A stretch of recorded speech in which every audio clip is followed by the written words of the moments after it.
राधे राधे दोस्तों, आज की वीडियो में हम सोमवती अमावस्या व्रत की कथा सुनेंगे। सोमवती अमावस्या के दिन भगवान शिव की उपासना की जाती है। ऐसी मान्यता है कि जो व्यक्ति सोमवती अमावस्या की व्रत रखता है उसकी सभी मनोकामनाएं पूरी होती है, साथ ही अखंड सौभाग्य की प्राप्ति होती है। इस दिन सोमवती अमावस्या का कथा का पाठ या श्रवण जरूर करना चाहिए। सोमवती अमावस्या की कथा। पौराणिक कथा के अनुसार एक नगर में एक गरीब ब्राह्मण परिवार था। उस परिवार में पति पत्नी के अलावा एक पुत्री भी थी। वह पुत्री धीरे धीरे बड़ी होने लगी। उस पुत्री में समय और बढ़ती उम्र के सभी स्त्रियोचित गुणों का विकास हो रहा था। वह लड़की सुंदर, संस्कारवान एवं गुणवान थी, किंतु गरीब होने के कारण उसका विवाह नहीं हो पा रहा था। एक दिन उस ब्राह्मण के घर एक साधु महाराज पधारे। वो उस कन्या के सेवा भाव से काफी प्रसन्न हुए। कन्या को लंबी आयु का आशीर्वाद देते हुए साधु ने कहा, इस कन्या के हथेली में विवाह योग्य रेखा नहीं है। तब ब्राह्मण दंपति ने साधु से उपाय पूछा कि कन्या ऐसा क्या करे कि उसके हाथ में विवाह योग्य बन जाए।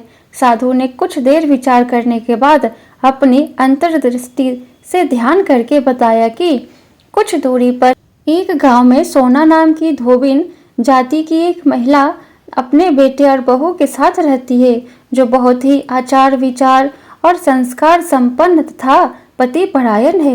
यह कन्या उसकी सेवा करे और वह महिला इसकी शादी में अपने मांग का सिंदूर लगा दे। उसके बाद इस कन्या का विवाह हो तो इस कन्या का वैधव्य मिट सकता है। साधु ने यह भी बताया कि वह महिला कहीं आती जाती नहीं है। यह बात सुनकर ब्राह्मणी ने अपनी बेटी से धोबिन की सेवा करने की बात कही। अगले दिन से ही कन्या प्रातः काल ही उठकर सोना धोबिन के घर जाकर साफ सफाई और अन्य सारे कार्य करके अपने घर वापस आ जाती। एक दिन सोना धोबिन अपनी बहू से पूछती है कि तुम तो सुबह ही उठकर सारे काम कर लेती हो और पता भी नहीं चलता। बहू ने कहा, माँ जी, मैंने तो सोचा कि आप ही सुबह उठकर सारे काम खुद ही खत्म कर लेती है। मैं तो देर से उठती हूँ। इस पर दोनों सास बहू निगरानी करने लगी कि कौन है जो सुबह ही घर का सारा काम करके चला जाता है।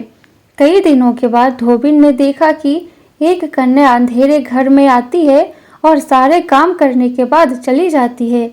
जब वह जाने लगी तो सोना धोबिन इसके पैरों पर गिर पड़ी। पूछने लगी कि आप कौन है और इस तरह छुपकर मेरे घर की चाकरी क्यों करती है। तब कन्या ने साधु द्वारा कही गई सारी बात बताई। सोना धोबिन पति परायण थी, उसमें तेज था। वह तैयार हो गई। सोना धोबिन के पति थोड़ा अस्वस्थ थे।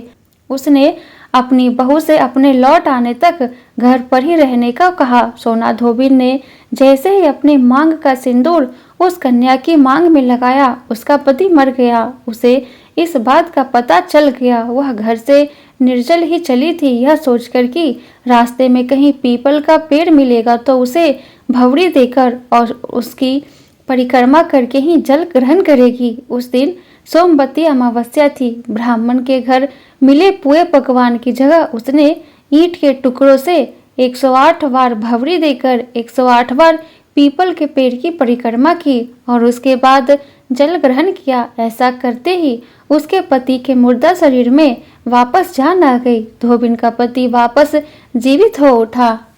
इसलिए माना जाता है कि इस दिन व्रत आदि करने से पुण्य फल की प्राप्ति होती है।